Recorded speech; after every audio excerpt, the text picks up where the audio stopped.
Awit Kapitulo 103 Versikulo 15 Alternasyon 22 Purihin ang Panginoon ika-28 ng Abril taong 2024 Isa. May tinig ng papuri, at ang mga tao ay nagagalak. Banal ang pangalan ng Amang nasa langit. Hayaang magpuri ang mga tao sa mundo. Sa banal na Diyos. Aleluya, aleluya. Aleluya, amen, amen. 2. Ang kapangyarihan ng kaharian ng Diyos ay nananatili magpakailanman. Ang maluwalhating kaharian ng Diyos ay banal. Banal, Panginoon, na nasa trono sa langit, ang namamahala sa mundo. Aleluya, aleluya. Aleluya, amen, amen. 3. Ang dakilang probidensya ng Diyos ay gumagana ayon sa kanyang kalooban. Banal ang kalooban ng ating Ama. Panginoon, halika at bigyan kami ng masasayang araw. Aleluya, aleluya. Aleluya, amen, amen. Awit Kapitulo 103 Versikulo 15 Alternasyon 23 15. Ang mga araw ng buhay ay parang damo. At ang kaluwalhatian nito ay gaya ng mga bulaklak sa parang. 16. Pagka ang hangin ay dumaan dito, ito ay nawawala, at ang kanyang dako ay hindi na nalalaman. 17. Ang kagandahang loob ng Panginoon ay mula sa walang hanggan hanggang sa walang hanggan sa nangatatakot sa Kanya, at ang Kanyang katwiran sa mga anak ng kanilang mga anak. 18. Sa kanila na tumutupad sa Kanyang tipan at nag-aalaala ng Kanyang mga tuntunin upang gawin. 19. Na inilalagay ng Panginoon ang Kanyang luklukan sa langit, at nagpupuno sa lahat kasama ng Kanyang paghahari.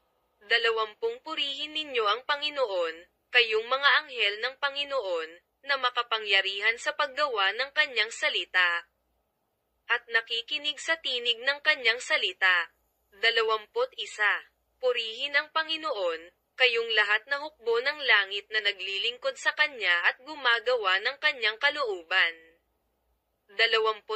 Purihin ninyo ang Panginoon, kayong lahat na nasa lahat ng mga lugar na nilikha ng Panginoon at kung saan siya namamahala, o kaluluwa ko.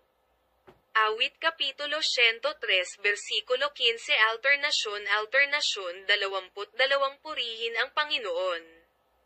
Isa. Mamuhay tayo na nakabatay sa salita.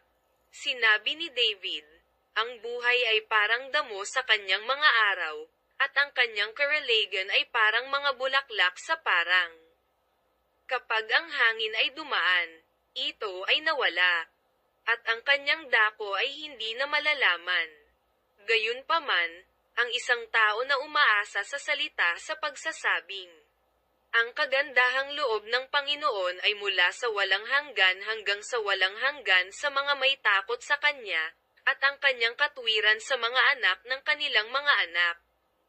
Sa mga tumutupad sa Kanyang tipan at naaalala ang Kanyang mga tuntunin upang lakaran kanila. Sinasabi nito na ito ay magtatagal hanggang sa kawalang hanggan. Ipinaliwanag ni David kung gaano kaikli at pagbabago ang buhay ng tao sa pamamagitan ng paghahambing nito sa damo at ligaw na bulaklak. Nangangahulugan ito na ang lahat ng buhay ng tao ay tuluyang mawawala sa agos ng panahon. Gayunpaman, ipinahayag ni David na ang kabaitan ng Diyos ay walang hanggan. Ang ating buhay ay pansamantala at limitado.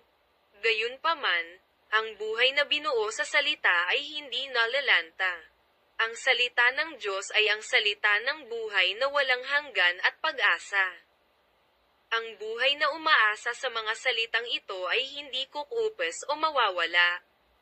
Nangangahulugan ito na hindi lamang tayo ang mga nakakaalam ng salita, ngunit ang mga gumagawa nito. Ang mga pagpapala ng Diyos ay umaabot sa mga henerasyon sa mga tumutupad sa tipan ng Diyos at naaalala at nagsasagawa ng Kanyang mga batas. Dapat tayong mamuhay ng isang buhay na isinasabuhay ang salita ng may pananampalataya na nakasalig sa salita. Mahal na mga mananampalataya, mamuhay tayo ng mas masiglang buhay, na inihahayag ang kapangyarihan ng salita sa mga naniniwala at nagsasabuhay nito. 2. Ang Diyos na nagtatag ng trono at namamahala sa lahat ng bagay. Itinayo ng Diyos ang trono sa langit, at pinamumunuan niya ang lahat ng bagay sa kanyang maharlikang awtoridad. Ang lahat ng bagay ay lahat ng bagay na umiiral sa sansinukob, isang konsepto na sumasaklaw sa kabuuan ng nilikha ng Diyos. At kasama ang lahat ng bagay sa ilalim ng soberanya ng Diyos. Para sa mga Israelita, ang konsepto ng pamamahala ng Diyos ay ang kaban ng tipan, isang simbolo ng presensya ng Diyos, na sumasagisag sa di nakikitang presensya at pamamahala ng Diyos. Kaya, ang Diyos ay namamahala sa pamamagitan ng pagiging naroroon sa tabernakulo at sa kaban ng tipan.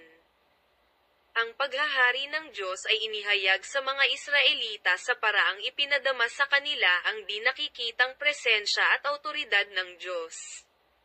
Ang kaban ng tipan at ang tabernakulo ay nagpapakita na ang paghahari ng Diyos ay hindi lamang isang pisikal na kababalaghan, ngunit malapit na konektado sa espiritual na katotohanan. Nasiyahan ang Diyos sa kanyang pagbabayad sala sa pamamagitan ng pagtubos sa kanyang bagtong na anak, si Jesus, sa krus. At ngayon ay namamahala sa pamamagitan ng simbahan kasama si Jesus bilang ulo at lahat ng miyembro ay nagkakaisa.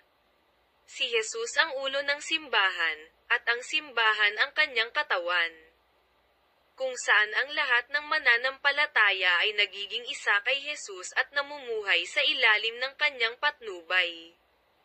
Isinasagawa ng simbahan ang misyon nito bilang katawan ni Kristo sa pamamagitan ng iba't ibang katungkulan. Sa makatuwid, ginagampanan nito ang tungkulin nito bilang isang organikong anyo ng buhay at nagsusumikap para sa pagkakaisa bilang banal na organ ng Diyos. Mahal na mga mananampalataya, lahat tayo ay pinamumunuan sa pamamagitan ng salita, pakikisama, at presensya ng banal na espiritu. At mamuhay tayo ng isang buhay ng pagsunod sa pamamahala ng Diyos sa pamamagitan ng pagsunod sa Kanya sa pamamagitan ng isang buhay na naaayon sa Kanyang kalooban. 3. Purihin ang Panginoon. Sa teksto, purihin ninyo ang Panginoon, kayong mga anghel ng Panginoon, na makapangyarihan at gumagawa ng mga salita ng Panginoon, at pakinggan ang tinig ng kanyang mga salita sa pagsasabi. Purihin ninyo ang Panginoon, kayong lahat na nasa lahat ng dako. O aking kaluluwa, sinasabi niya na ang mga anghel, ang hukbo ng langit, at tayong lahat ay dapat magpuri sa Diyos. Nilikha ng Diyos ang 10 milyong mga anghel, at binigyan sila ng mga kakayahan upang may sagawa ang kanilang mga tungkulin at ipalaganap ang kapangyarihan ng Diyos sa buong mundo. Gayun din, ipinadala ng Diyos ang mga anghel ng langit upang bantayan tayo, protektahan tayo, at gabayan tayo. Ang mga hukbo ng langit ay ang ating hukbo at tulad ng ating mga bodyguard. Dahil dito, sa lahat ng bagay na umiiral maliban sa Diyos, walang anuman na hindi nilikha o pinamamahalaan ng Diyos. Sa makatuwid, ang lahat ng umiiral ay dapat magbigay ng kaluwalhatian sa Diyos. Ang pagpuri kay Jehovah ay isang paraan para kilalanin at ipahayag ang pasasalamat sa kabutihan at kadakilaan ng Diyos. Bilang mga anak ng Diyos, dapat tayong magpala. Gayun din, dapat tayong magpasalamat at purihin ang Diyos sa kanyang biyaya dahil hindi niya tayo pinababayaan na parang mga ulila, ngunit pinoprotektahan, at ginagabayan. Kahit na mayroon tayong 10,000 bibig, hindi natin magagawang magpasalamat sa Diyos para sa kanyang biyaya, at hindi ito sapat na purihin siya. Gayunpaman, nalulugod ang Diyos kapag ibinibigay natin ang ating puso, isip, at katapatan, kahit na ito ay maliit na halaga ng debosyon. Ang Diyos ang namamahala sa atin sa kategorya ng pamamahala ng Diyos. Mahal na mga mananampalataya, maranasan natin ang presensya ng Diyos, gumawa ng taos-pusong pag-amin na umaagos mula sa kaibuturan ng ating mga puso, purihin ang Panginoon ng buo sa ating buhay, at mamuhay ng naaayon sa kalooban ng Diyos. Awit Kapitulo 103 Versikulo 15 Alternasyon 20-20 Purihin ang Panginoon. 1. Mamuhay tayo na nakabatay sa salita. 2. Diyos na nagtatag ng trono at namamahala sa lahat ng bagay. 3. Purihin ang Panginoon. Makapangyarihang Diyos Ama, tulungan kaming maniwala at magsagawa ng salita ng Diyos at mamuhay ng isang buhay na naghahayag ng kapangyarihan ng Diyos at nagdaragdag ng sigla. Naway mamuno tayong lahat sa pamamagitan ng pakikisama sa salita ng Diyos at sa presensya ng banal na Espiritu. At naway mamuhay tayo ng pagsunod sa pamamahala ng Diyos sa pamamagitan ng pagsunod sa Kanya sa pamamagitan ng buhay na naaayon sa Kanyang kalooban. Maranasan natin ang presensya ng Diyos. Gumawa ng taos-pusong pagtatapat na dumadaloy mula sa kaibuturan ng ating mga puso, lubusang purihin ang Panginoon sa ating buhay, at mamuhay ng naaayon sa kalooban ng Diyos. Dalangin ko sa pangalan ni Jesus. Amen.